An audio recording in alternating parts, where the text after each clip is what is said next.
好啦，我係唐睿。咁咧今日咧，我想同大家去介紹嘅作品咧，就係呢一本黃良和老師寫嘅《破地獄》。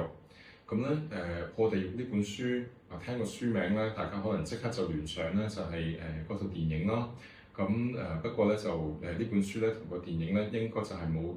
好直接嘅關係啦。當然佢哋入邊咧喺內容上邊咧係會有啲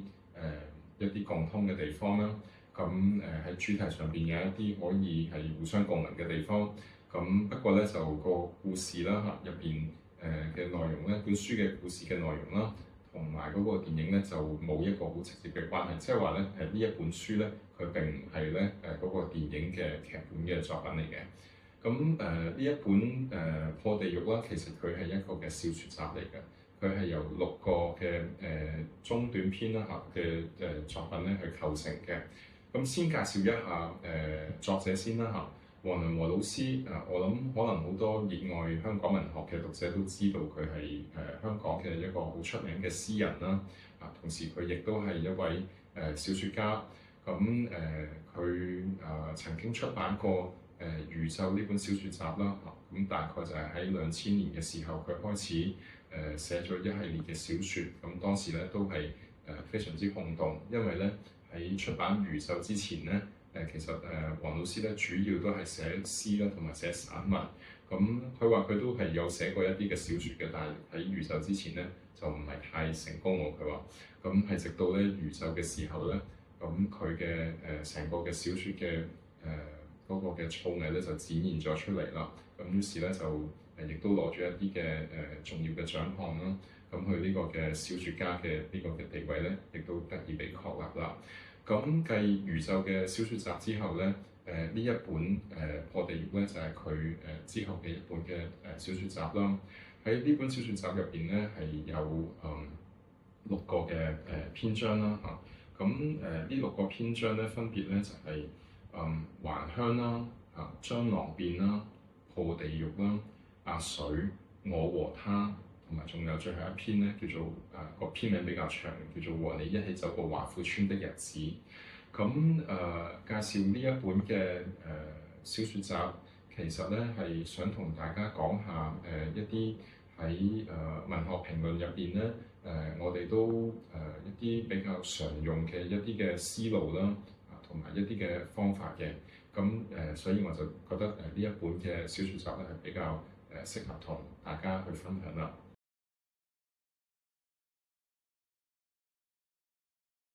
我哋咧講到文學評論嘅時候咧，好多年輕嘅讀者啦或者我哋有時我哋喺大學入邊咧，有啲嘅同學仔咧，佢哋都好容易咧係產生一種嘅困惑嘅。佢哋經常咧會問一個問題嘅，就係話我咁樣咧去理解嗰個篇章咧，會唔會錯咗咧？咁樣咁或者話我咁樣解嘅時候，其實啱唔啱咧？咁呢個咧，我都想特別喺呢度同即係大家做少少嘅分享。其實喺或者話我自己嘅理解入邊，其實文學作品咧，佢嗰個嘅詮釋嘅空間咧，其實係可以好闊嘅。我哋每個人啦，我哋睇到嘅一個嘅作品，其實作品咧，佢除咗係有文本嘅呢個作品之外咧，我哋往往我哋睇文學作品嘅時候，其實我哋當我哋同一個文本相遇，個作品咧，其實佢唔係淨係喺呢個文本嗰度嘅，而係話其實係我哋同嗰個文本交匯嘅時候，喺我哋嘅意識入邊產生嘅嗰個咧，先至係我哋嘅同文本交匯之後產生嘅作品嚟嘅。咁所以每個人，例如話讀莎士比亞，都唔一定會有相同嘅一個嘅哈姆萊特嚟理解到嘅。咁又正如我哋睇武俠小説睇神鵰俠侶，咁每一個人對於楊過、小龍女嘅印象咧係會唔同啦。我哋對於人物嘅理解，我哋嘅接受程度，我哋欣賞佢或者我哋去批判一啲嘅人物角色，咁咧其實都唔一定係每一個人都一樣，或者會話係有邊啲嘅解釋嘅方法咧係絕對正確嘅。咁換言之咧，其實就係話當我哋去做一個嘅文學評論嘅時候咧，其實係冇一個嘅絕對標準嘅答案但係我哋有時會有咁樣嘅一個嘅即係一個咁樣嘅想法嘅時候咧，好多時可能係因為我哋以前嘅即係考試嘅訓練啦嚇，覺得你答題有個篇章喺度，佢有一個絕對嘅解釋嘅方法，所以咧我哋就要揾到呢個絕對嘅解釋方法。咁但係咧我諗我所理解嘅文學評論咧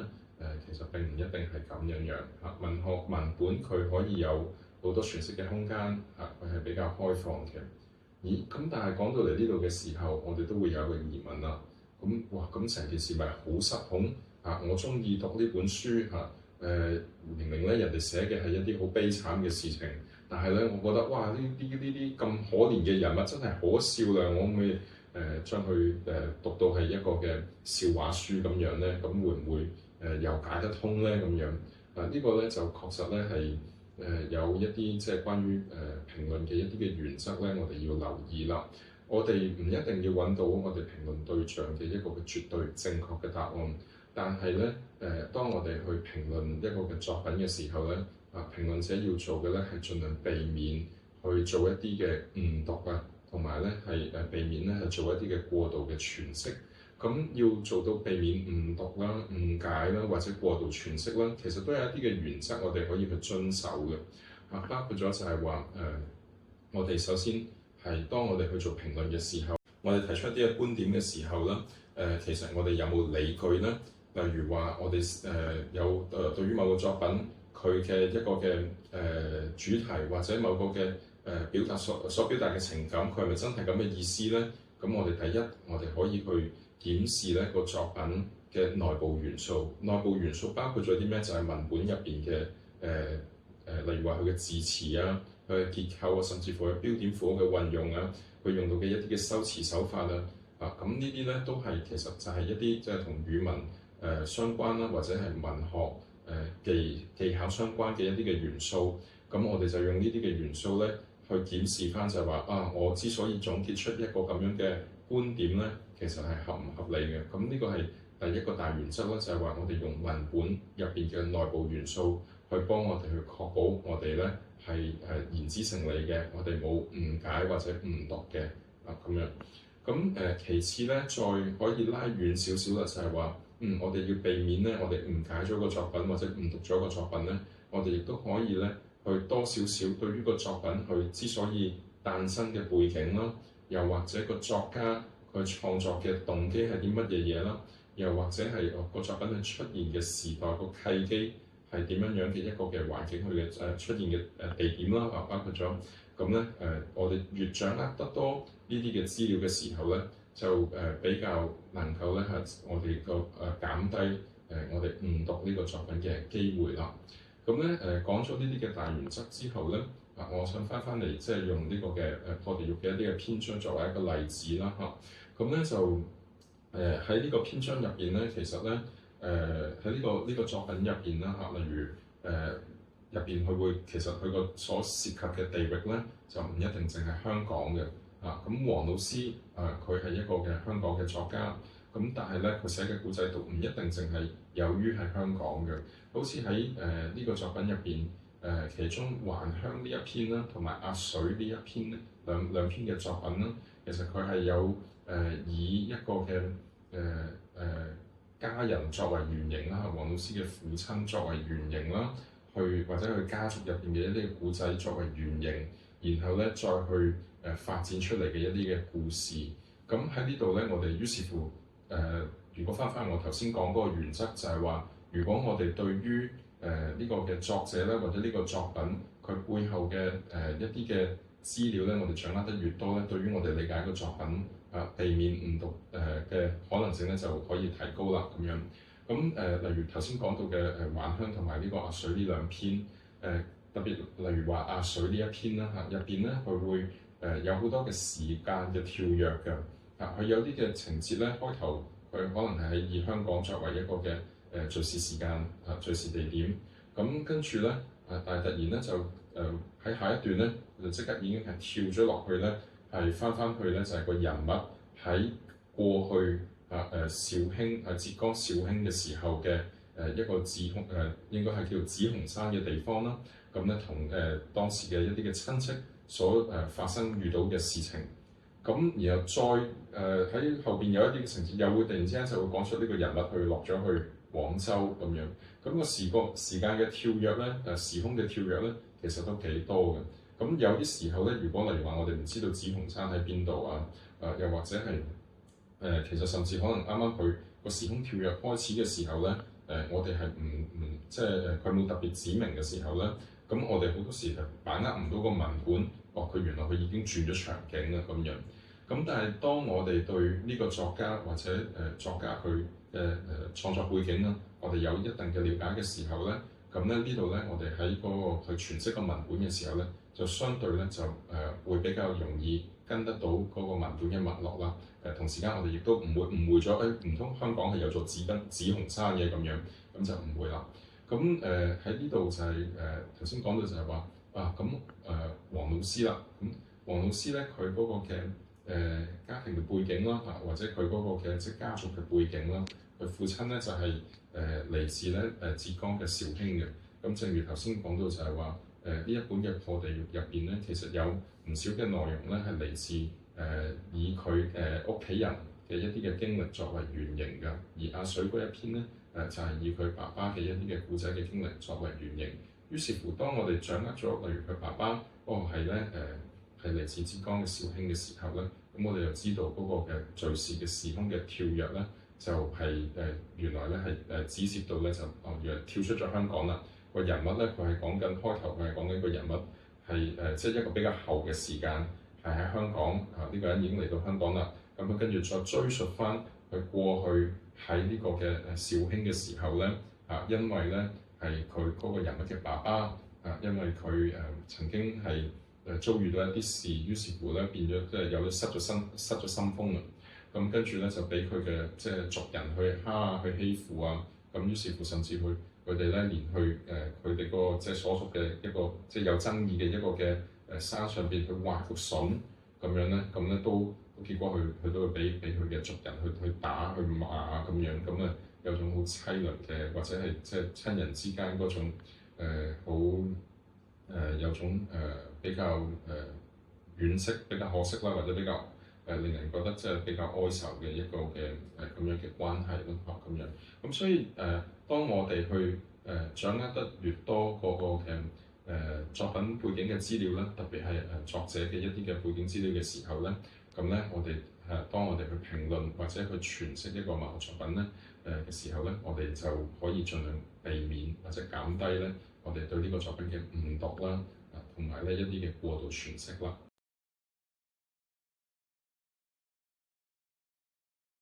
咁頭先講到第一個原則啦，就係話我哋去評論或者詮釋一個嘅文學作品嘅時候嘅第一個原則啦，就係話如果我哋希望盡量避免誤讀或者過度詮釋呢個作品咧，我哋盡可能可以掌握多少少咧呢個作品嘅背後嘅一啲嘅，例如話創作嘅契機啦，創作嘅原因啦，作者佢嘅一啲嘅背景等等嘅資料。當我哋掌握得越多呢啲嘅資料嘅時候咧，咁我哋咧就避免誤讀同埋過度詮釋嘅機會咧就會越細啦。咁但係咧，我哋又會好容易就進入咗另外一個問題咯，就係話，咦咁下下都要考證翻即係嗰個嘅作者或者嗰個文本背後嘅呢啲嘅資訊。咦咁到底我哋其實喺度做緊啲乜咧？我哋喺度做緊文學評論啦，定係我哋喺度考證緊作家嘅生平啦，定係喺度做緊一啲文獻嘅研究咧？咁如果大家會產生呢個疑問咧，係好正確嘅，因為咧確實咧喺呢個嘅我過去啦我過去讀呢個嘅法國文學嘅時候咧，當時我哋學到一啲文學評論嘅歷史嘅時候咧，其實過去咧喺法國啦，佢哋都有曾經出現過咁樣嘅情況，就係話我哋嘅文學評論咧就係考證一下咧嗰個嘅作品仲有作家啦嘅關係，同埋咧作品作家同現實世界嘅關係等等。咁結果咧，不知不覺咧個文學評論咧係自然滑入咗佢頭先講到嘅，就係話一個嘅作家生平考證咯，或者係一個史料研究啦，或者係一個嘅版本嘅研究咁樣。咁文學研究去咗邊度咧？文學嗰個即係佢個價值佢個好處咧去咗邊咧？咁樣我諗大家都可能好有機會係即係聽過遇到啲人可能係對於某個作家好迷戀我舉個例，例如話有啲人好中意徐志摩嘅好中意徐志摩先啦咁樣，或者好中意張愛玲啦咁呢啲嘅粉絲，佢哋可以將呢個徐志摩嘅情詩倒背如流嘅，跟住佢遇到邊個有劉弗音好，跟住又陸小曼等等，跟住又對佢嘅生平有好多好惋惜啊，或者覺得佢真係好唔應該啊咁樣啊，始亂終棄等等等等對張幼儀，咁又或者調翻轉講到張愛玲嘅時候，佢同胡蘭成點樣講咗好多呢個作者嘅生平但係咧結果就係，咁徐志摩嘅詩好喺邊度咧？張愛玲嘅小説同佢現實嗰個經驗佢個創意係點樣嚟然後佢嘅作品去點樣去回應緊呢個世界咧？其實可能嗰啲好迷戀徐志摩生平同埋張愛玲生平嘅一啲嘅讀者咧，佢哋未必佢哋冇特別關心到呢一點，即係話個文學本質個價值嗰個問題。咁針對住第二點，其實咧我想去延伸我哋嗰個即係講關於文學評論嗰個原則啦，就係其實咧當然我哋係要掌握多啲嘅作品背後嘅資料同埋咧作家佢嗰個嘅背景資料啦。咁但係我哋咧做文學評論咧，唔係淨係停留喺呢個點上邊嘅。我哋最終咧，其實我哋係要翻落去呢啲資料都係要幫我哋去更加好咁樣去理解嗰個文學作品嘅價值。而文學作品嘅價值咧，往往在於佢要傳達嘅信息啦，同埋佢所傳達嘅情感例如頭先講到破地獄嘅兩篇啦，係講到還鄉同埋咧呢個壓水亦都頭先講到就係話呢兩個故仔其實係同係以呢個嘅黃良和老師嘅父親嘅家族嗰件啦嘅一啲嘅故事作為原型嘅咁樣。咁我哋都可以問一個問題嘅，咁你呢個作者家族嘅一啲嘅歷史其實同我哋有啲咩嘅關係咧？咁樣你可以去寫你嘅族譜家史，但係呢個係咪一個文學作品咧？當然當佢落到呢個小説嘅時候咧，佢有佢能夠構成佢文學作品嘅元素，就係話呢個作品咧，佢唔係淨係一個即係純粹關佢自己家族嘅事情嘅一個嘅書寫，而係話係透過呢個作品咧，我哋明白多咗，例如話人嘅存在喺世界上邊嘅一啲嘅處境啦，人嘅感情啦等等咁樣。咁當我哋去睇破地獄嘅呢啲嘅篇章嘅時候，我哋發現就係話，佢係咧有好多作者家族或者係周邊人物嘅一啲嘅原型喺度嘅，但係咧佢唔係淨係停留喺度去講呢啲即係屬於咁個人嘅事情，而係話呢啲嘅個人嘅古仔啦，去通過作者嘅加工或者佢一啲嘅修訂轉化等等咧，其實喺度展出緊咧一個即係可能係我哋叫做普世啲嘅一啲嘅情感。例如話喺還鄉嘅故事入邊，佢講到個角色咧，佢翻到去鄉下嘅時候咧咁佢一啲嘅其實喺佢哋宗族入邊嘅一啲嘅族人啦咁咧就對佢哋其實原來有好多嘅一啲嘅欺瞞或者係一啲嘅欺騙咁樣，令到佢哋對於嗰個嘅即係親人親情有好多嘅思考咯咁樣。而阿水嗰一篇其實亦都係佢除咗講即係講一個時代一個小人物佢點樣去由浙江肇慶嗰度一路去到呢個嘅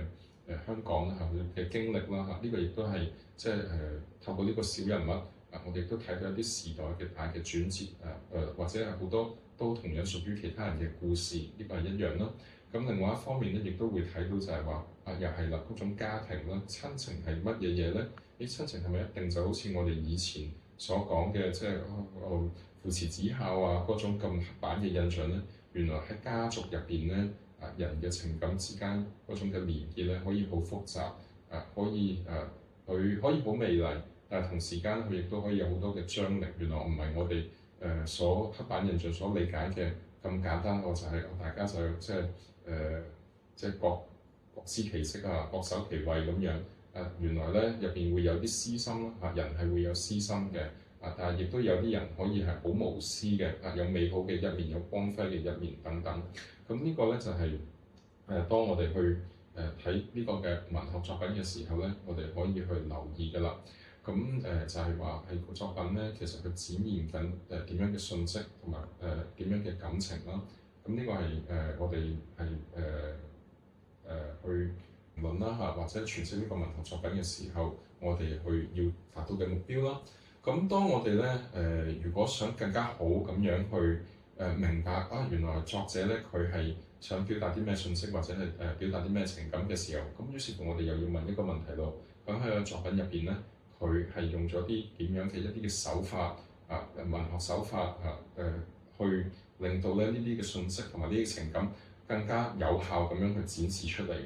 咁於是乎咧，我哋其實另外一個去詮釋去解讀文學作品或者做評論文學作品好重要嘅原則就係話，我哋咧亦都可以去參照一啲嘅理論啦。特別係咧就係參照一下呢個作者佢其實參照咗邊啲嘅作品，或者係邊啲嘅文學理論啦。咁如果熟悉黃良和老師作品嘅讀者啦如果有睇過餘奏或者睇過黃良和老師嘅詩歌作品嘅一啲嘅讀者啦，都會知道就係話其實咧黃良和老師咧佢嗰個文藝觀佢係首先佢好強調咧作品係由現實生活經驗出發要積累嘅嗰個創作。咁跟住咧